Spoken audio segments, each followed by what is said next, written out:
अनुमान लगाने के जो 3 कारण बताए थे, उसमें पहला कारण था कि कारणों से परिणाम का अनुमान लगाना कि ऐसे ऐसे कारण हैं, तो इस कारण का परिणाम क्या हो सकता है।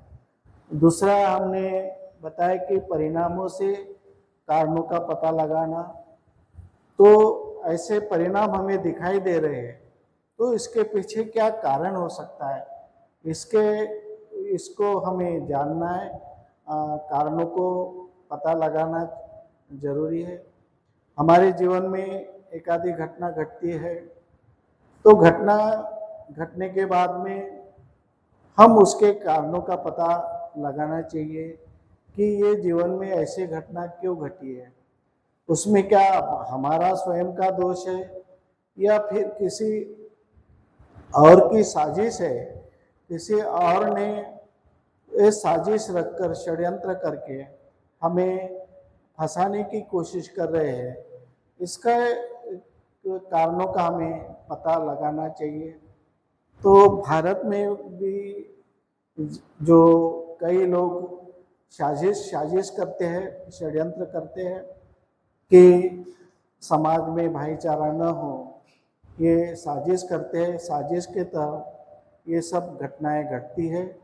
इसके पीछे जो कारण है कि हम लोग समाज पे शासन करें, हम लोग समाज का शोषण करें, ये एक सब कारण है। तो हमें समाज को मिलजुल करके काम करने की आवश्यकता है। अभी तो तीसरा कारण है सदृश्यता के आधार पर जानना, कि एकाधी घटना इतिहास में पहले घटी है, तो उसका हम अध्ययन करके अगर उसी तरह के कारण हमें नजर आ रहे हैं, उसी तरह का परिणाम अगर हमें नजर आ रहा है, तो हम पता लगा सकते हैं, अनुमान लगा सकते हैं कि इसकी क्या परिस्थिति रहेंगी, इसके क्या परिणाम हो सकते हैं। जैसे कि बुद्ध धम्म में पहले एक ही धम्म था, तथागत बुद्ध का एक ही विचार था, एक ही शास्त्र था। उन्होंने निसर्ग और मानवीय कर्म के ऊपर उन्होंने पूरी अपनी फिलॉसफी रखी थी, जो बाबा साहब आम्बेडकर ने रखी है। इसमें कोई बुद्ध ने चमत्कारिक बातें नहीं की थी और चमत्कार को बुद्ध ने नकार दिया था, ईश्वरीय बातों को नकार दिया था, आत्मा के अस्तित्व को नकार दिया था।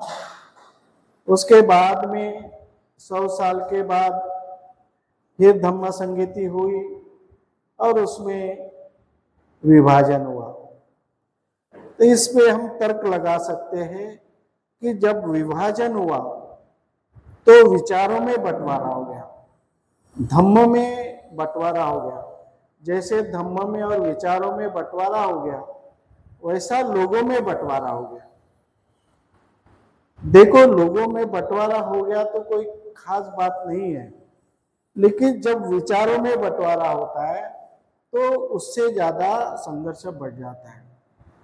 अलग अलग लोग रहे, अलग अलग जाति के लोग रहे, अलग अलग वर्ण के लोग रहे, उसमें कोई ज्यादा आपत्ति नहीं है। लेकिन एक ही जाति में, एक ही वर्ग में अलग अलग विचार को मानने वाले लोग अगर है, तो फिर निश्चित रूप से संघर्ष हो जाएगा और उसके परिणाम बुरे होंगे। जो कुछ है विचारों के आधार पर है। तो हम इससे अनुमान लगा रहे हैं कि बुद्ध का विचार तो एक था, एक ही शास्त्र था, तथागत बुद्ध और बुद्ध का विचार एक ही था। बाद में 100 साल के बाद में दूसरी धम्म संगीति हो गई, तो उसमें विचारों का बंटवारा हो गया। जो बुद्ध का एक ही विचार था, उसके विचारों में डिवाइडेशन हो गया कि विचारों में हीनयान महायान 2 पंथ हो गए। हीनयान महायान पंथ की वजह से लोगों में भी बंटवारा हो गया।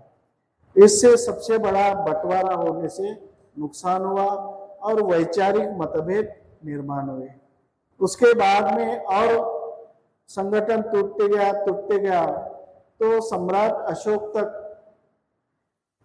25 विचारधाराएं बुद्ध धर्म के अंतर्गत निर्माण हुई और जो एक विचारधारा थी 25 विचारधारा में वो बट गई। विचारधारा में बंटने से लोगों का बंटवारा हो गया और जो दूसरा विचार था, जो विरोधक का विचार था, वो संगठित होकर के काम करते थे, उनका एक ही विचार था और हमारे 25 विचारधाराएं अलग अलग काम करती थी, एक परस्पर विरोधी काम करती थी। इसलिए जिनका एक विचार था, चाहे वो गलत विचार भी होगा, लेकिन वो एक विचार का समूह निर्माण हुआ, एक विचार के लोग निर्माण हुए। इसलिए हमें बुद्ध धर्म को भारत के अंदर पतन होना पड़ा। बुद्ध धर्म का पतन क्यों हुआ? तो ये 25 विभागों में बटे हुए थे और जो दूसरा विचार था वो सब मिलकर के एक विचारों पे काम किए। उनका श्रेष्ठत्व का विचार था, उनका विषमता का विचार था कि इस तरह से वो एक संगठित हो गए, लेकिन बाकी लोगों को विषमता के आधार पर बांटने से या स्वयं बटे वो विचारों के आधार पर, इसलिए पतन हुआ। तो आज सदृश्य परिस्थिति आज भारत में निर्माण होने की जो होने का ऐसा एहसास हो रहा है, ऐसा दिखाई दे रहा कि बाबा साहब आम्बेडकर के एक विचार थे। बाबा साहब आम्बेडकर एक व्यक्ति था बाबा साहब आम्बेडकर, और बाबा साहब आम्बेडकर के विचार एक थे। जैसे तथागत बुद्ध का परिनिर्वाण हुआ, परिनिर्वाण होने के बाद 100 साल के बाद में उसमें बंटवारा हो गया, उसी तरह बाबा साहब आम्बेडकर का परिनिर्वाण हुआ। उसके बाद में अनुयायियों में, उनके जो अनुयायी थे उनमें बंटवारा होना शुरू हो गया, विचारों में बंटवारा हो गया। एक ही विचार था, एक ही विचार के अनेक विचार बना करके लोगों को बांटा गया और आज उसी सदृश्य परिस्थिति हमारे समाज के सामने निर्माण हो रही है। क्या हमें पूर्वी जो परिस्थिति थी, पहले जो परिस्थिति थी, क्या ऐसी परिस्थिति हम आपस में संघर्ष करके निर्माण करेंगे? हम खुद को खत्म करने की साजिश करेंगे, खुद के पैर पर कुल्हाड़ी मारने की कोशिश करेंगे? क्योंकि हमारे में एक ही बाबा साहब आम्बेडकर थे, लेकिन उनके विचारों में इतना बंटवारा हो गया, उनके बाबा साहब के विचारों के अनेक पक्ष हो गए, अनेक संगठन काम कर रहे जो आपस में मिलजुल करके काम नहीं करती है और उन्होंने आपस में भाईचारा निर्माण करने की कोशिश भी नहीं कर रही। तो ये सदृश्य परिस्थिति इतिहास का अध्ययन करने के बाद में ये सदृश्य परिस्थिति हमारे नज़र के सामने आती है। इसी तरह बाबा साहब आम्बेडकर ने भी इतिहास की जानकारी ली, इतिहास का अध्ययन किया। अध्ययन करने के बाद में बाबा साहब आम्बेडकर ने एक नई जो विचारधारा निर्माण करके समाज को फिर से schedule caste, schedule tribe, OBC करके समाज को इकट्ठा करने का काम किया ताकि वो आपस में न लड़े, आपस में संघर्ष न हो।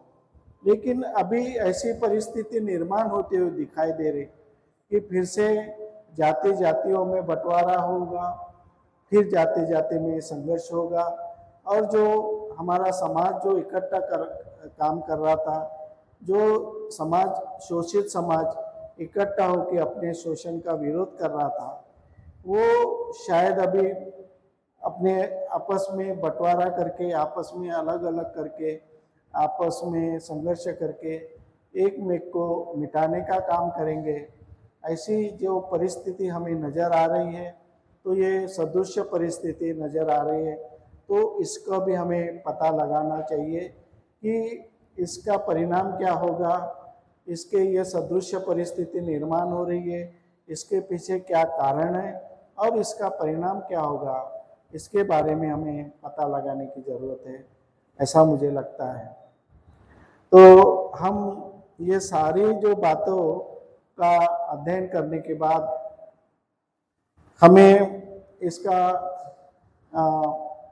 सोचने की आवश्यकता है, चिंतन करने की आवश्यकता है कि हमारे समाज में जो कारण डाले हुए हैं उन कारणों का हमें पता लगाना है, और कौन से कारण हैं और कौन से कारण डाल सकते हैं और कौन से कारण निर्माण कर सकते हैं, इसके बारे में हम चिंतन करके उन कारणों का हम पता लगा करके कारणों को नष्ट करेंगे, कारणों को निराकरण करेंगे, तभी हमारी समस्या दूर हो सकती है। दूसरा, हमें जो परिणाम दिखाई दे रहे हैं तो परिणाम के पीछे क्या कारण हो सकते हैं, इसके बारे में भी हमें चिंतन करने की आवश्यकता है, और चिंतन करके हम उन परिणामों को सोच करके कारण का अगर निराकरण करेंगे तो उसके पीछे जो परिणाम होने वाले उस परिणाम को भी हम रोक सकते हैं, इसलिए चिंतन करने की आवश्यकता है।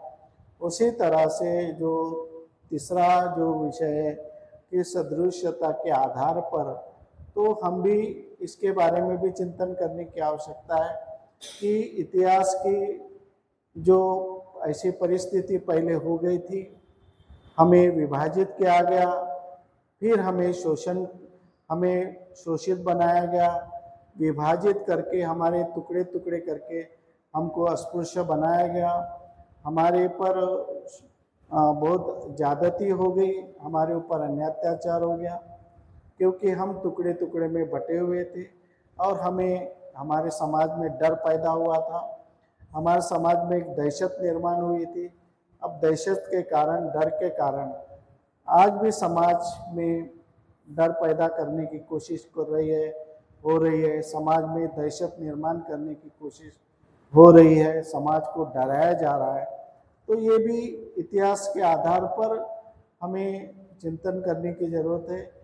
क्या पहले के जैसे परिस्थिति लाने की कोशिश हो रही है, लेकिन अभी मुश्किल है, पहले के जैसी परिस्थिति अभी आ नहीं सकती, क्योंकि समाज में विद्वान लोग हैं, समाज में संघर्ष करने वाले लोग हैं, समाज में विद्रोह करने वाले लोग हैं, लेकिन एक ही बात हमें करने की आवश्यकता है, हम एकजुट होकर के, संगठित होकर के कार्य करें, तभी हम खुद को आगे बढ़ा सकते हैं। नमो बुद्धाय, जय भीम। गुरु को नमन करता हूँ, सब उपासक उपासक को जय भीम, नमो बुद्धाय। सत्य ऐसा जानना है अपने को कि सत्य कहीं भी जाएंगे तो कभी कभी क्या होता है, सत्य कड़वा लगता है, सत्य बोलना ही जरूरी है और समझाने का भी जरूरी है। सत्य की खोज करने के लिए अपने को संघर्ष करना ही पड़ेगा और सत्य लोगों के सामने बोलना ही पड़ेगा। इतने में बोल के मैं एक एग्जाम्पल देना चाहती हूँ। कारण से परिणाम को जानना, अगर कोई भी समस्या हो उसका कारण हमें ढूंढना पड़ता है, तो तभी कैसे ढूंढेंगे, तो कोई भी परिणाम हो, जैसे अगर आग अग्नि है और वो कारण है आपको जलाती है, तो आपको पता चलता है, तभी पता चलता है जब परिणाम आपके हाथ पे आता है। तो ये तो एक एग्जाम्पल सिंपल है, लेकिन सामाजिक भी कारणों, जैसे भंते जी ने बताया, क्या समाज में जो बंटवारे चल रहे हैं उसका कारण क्या है, तो हम अपने डिफरेंसेस को एंजॉय नहीं करते। हम जैसे हमारे देश में बाबा साहब ने बताया कि हम सेक्युलर कंट्री है, तो सेक्युलरिज्म को हम लोग एंजॉय करना चाहिए कि हम अलग अलग डिफरेंसेस में एंजॉय करना चाहिए कि हाँ, मैं ये रिलीजन से हूँ तो भी चलेगा, लेकिन आप जो भी रिलीजन में हो चलेगा, मैं जिन विचारों पे हूँ वो मेरे विचार है, आपकी जो तो रिस्पेक्ट, दो लेन देन है वो एक स्नेह भाव से होना चाहिए, प्रेम भाव से होना चाहिए। तो हम परिणाम देखेंगे, अगर ये हुआ कि हम स्नेह भाव से चलेंगे या सेक्युलर फीलिंग से या सेक्युलर विचारों पे चलेंगे, तो ऑटोमेटिकली ये जो समस्याएं निर्माण हो रही है, जो अलग अलग डिफरेंसेस है, वो नष्ट होते जाएंगे। तो कारण से हम परिणाम को जान सकते हैं। फिर है परिणाम से कारण को जानना, जैसे भंते जी ने बताया कि कोई भी परिणाम से हम कारण को जान सकते हैं। आज देश में बंटवारे चल रहे हैं, इसका मतलब कुछ ना कुछ तो कारण है कि लोग कहीं ना कहीं दुर्भावना फैला रहे हैं, इसलिए कि लोगों में बंटवारे दिख रहे हैं, वरना क्यों दिखेंगे, कुछ तो कारण होगा उसमें। तो हम परिणाम से कारण को जान सकते हैं कि अगर कहीं दंगे फसाद हो रहे हैं तो हम जान सकते हैं कि कुछ लोगों ने इस पर अलग से भावनाएं निर्माण की होगी, तभी दंगे फसाद हो रहे हैं।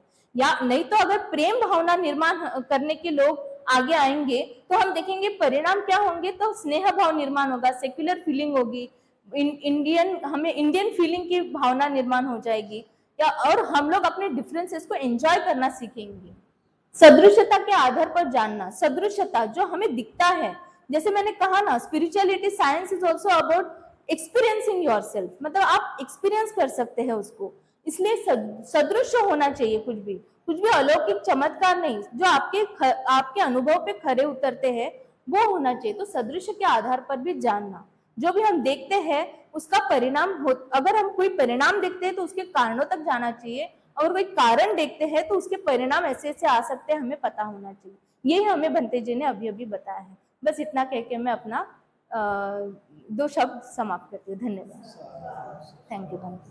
भगवान गौतम बुद्ध, परमपूज्य डॉक्टर बाबासाहेब आंबेडकर, तसेच भिक्खुगण आणि पूजनीय भंतेजी की जाती व्यवस्थेचे परिणाम काय होतात।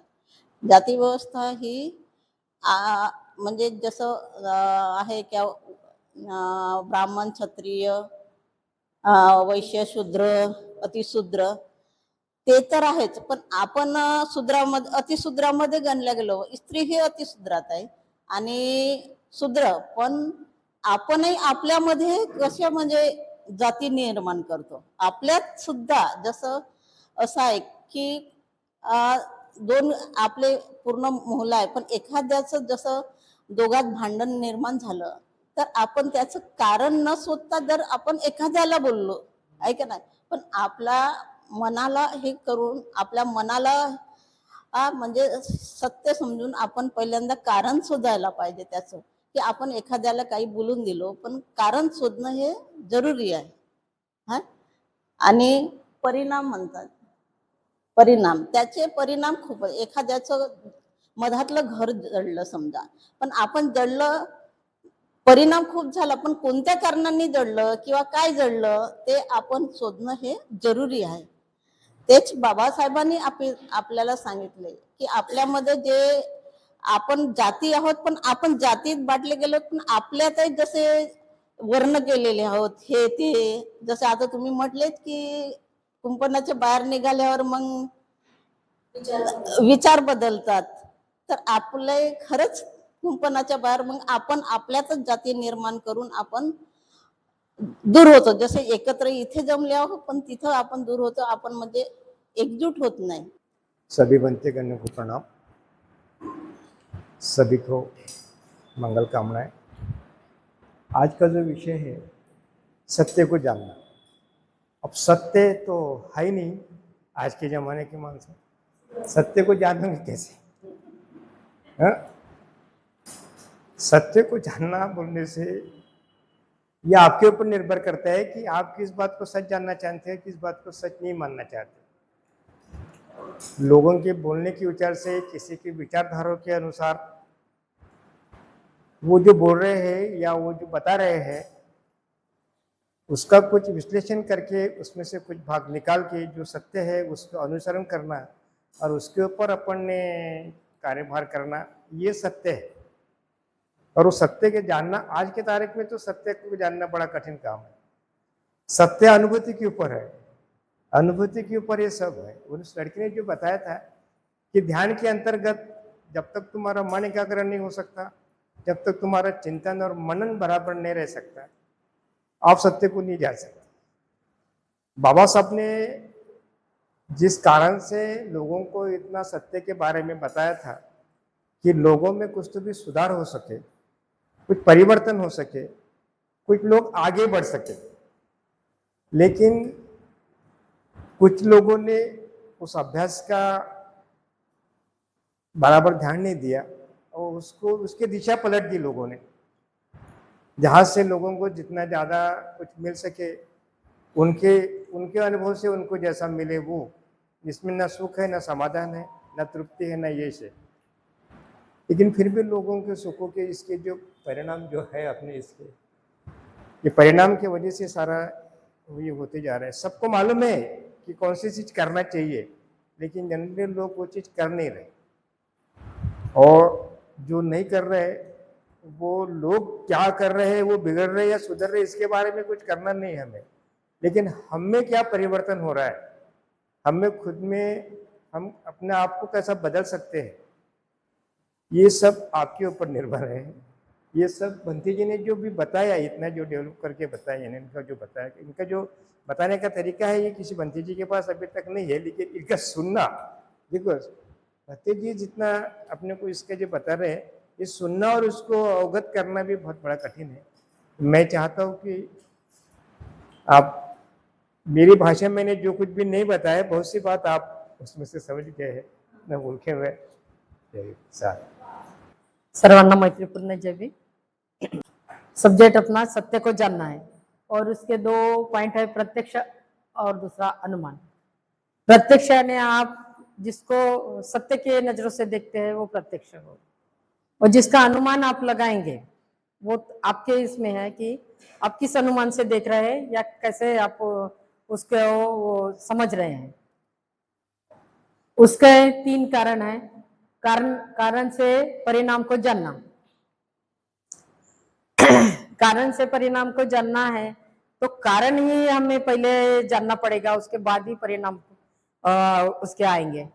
तो जैसे जाति जाति को जोड़ के रखना है, अच्छा समाज निर्माण करना है, तो उसके लिए चिंतन चाहिए। समाज को इकट्ठा करना है, हर जाति धर्म के लोगों को इकट्ठा करना है और एक अच्छा समाज का निर्माण करना है। तो ये जो कारण होगा तो उसके परिणाम भी वैसे अच्छे ही आएंगे। अगर हम उस समाज को अच्छे तरीके से निर्माण करेंगे तो उसके परिणाम भी अच्छे आएंगे। तो कारण है तो परिणाम आएगा ही। जैसे बाबा साहब ने हमें जो हिंदू धर्म से निकालकर हमें बौद्ध धर्म जो दिया है, बंते जी के उदाहरण से ही बता रही हूँ, तो बिना कारण तो दिया नहीं है, वो किसी कारणवश ही दिया होगा और उसका सिद्धांत भी होगा। जब हम उसमें सोचेंगे, पढ़ेंगे, जानने की कोशिश करेंगे, तब जाकर हमें वो सिद्धांत मालूम पड़ेगा कि बाबा साहब ने हमें हिंदू धर्म से निकालकर बौद्ध धर्म की शिक्षा क्यों दी। तो उसके पीछे का कारण हमें ढूंढना होगा ना, तभी हमें पता चलेगा कि क्यों दिए। तो ये एक उनका सिद्धांत जो है, उस सिद्धांत तक हमें पहुंचना है और जानने को कोशिश करना है, तभी जाकर हमें उसका परिणाम का पता चलेगा। दूसरा है परिणाम से कारण को जानना। अब जब कारण से परिणाम बनता है तो परिणाम से कारण को जानना ही है। परिणाम हमें दिख रहा है तो परिणाम अच्छा है तो उसका कारण भी तो हमें अच्छा ही सोचना पड़ेगा ना। परिणाम आया है तो उसका कारण भी जानने की कोशिश करना पड़ेगा। अगर कोई आंसर है हमारे पास तो हम सबसे पहले क्या सोचेंगे कि उसका क्वेश्चन क्या होगा। क्वेश्चन होगा जब भी तो आंसर दिया गया है ना, तो हम सबसे पहले उस परिणाम के अगर मिला है तो उसका कारण जानने की कोशिश करेंगे। तो जो जाति व्यवस्था जो है, आपस में जो लड़ाई झगड़े है, तो आपस में हमें लड़ना नहीं है, सबको इकट्ठा करके चलना है, अच्छे मार्ग को अवलंब करना है, एक्सेप्ट करना है हमें और उसका निर्माण करना है। अगर हमसे जितना हो सके समाज की व्यवस्था में अच्छा करना है तो उतना हमें करना ही है। और ये भंते जी हमें बता रहे इसीलिए नहीं, ये हमारी ड्यूटी है ऐसा ही समझना, ये हमारी जिम्मेदारी है कि एक अच्छा समाज अपने को निर्माण करना है। हम अच्छे रहेंगे, समाज को अच्छा करेंगे। अगर हम इस मार्ग से चलेंगे तो वो दिन दूर नहीं है कि एक अच्छा समाज के निर्माण हो जाएगा। हमें सिर्फ कोशिश करनी है। तो सत्य क्या है? अब तीसरा कारण है सदृशता के आधार पर जानना है। सदृशता का मतलब होगा सत्य। तो सत्य के आधार पर हमें जानना है। तो सत्य क्या है? आज की दुनिया में तो सत्य को बाजू में रख दिया, सब असत्य का ही ये हो रहा है। लेकिन हमें तो उस असत्य को सत्य समझकर चलना नहीं है, हमें सत्य को ढूंढना है। और सत्य कहाँ है, उस सत्य को हमें उजागर करना है। सत्य अगर हम उजागर करेंगे तब जाकर हमें उस समाज की निर्मित करेंगे, उस समाज का अच्छा चिंतन होगा हमारा, और समाज में जो अनेक जाति वर्ग के लोग हैं वो जुड़ेंगे और एक अच्छा समाज निर्माण हो जाएगा, और हम भी उस अच्छे समाज का एक घटक बनेंगे, और उस तरीके से हमें एक सत्य को जानने का मौका मिलेगा और सत्य हम उजागर करेंगे। तो इस सत्य को जानने के लिए हमें चिंतन करना बहुत जरूरी है, चिंतन करना है, और कुछ परिणाम जो कुछ भी भंते जी हमें सिखाते हैं तो उस पर हमारा ओपिनियन भी देना जरूरी है, क्योंकि मुझे क्या समझा ये भंते जी को कैसे मालूम। जब मैं यहाँ आऊंगी और बताऊंगी तो हो सकता है मेरे बताने की इसमें कोई त्रुटि होंगी या कुछ मेरे को नहीं समझाऊंगा, तो भंते जी के ध्यान में आ जाएगा कि नहीं ये पॉइंट इनको समझा नहीं तो समझा के देंगे।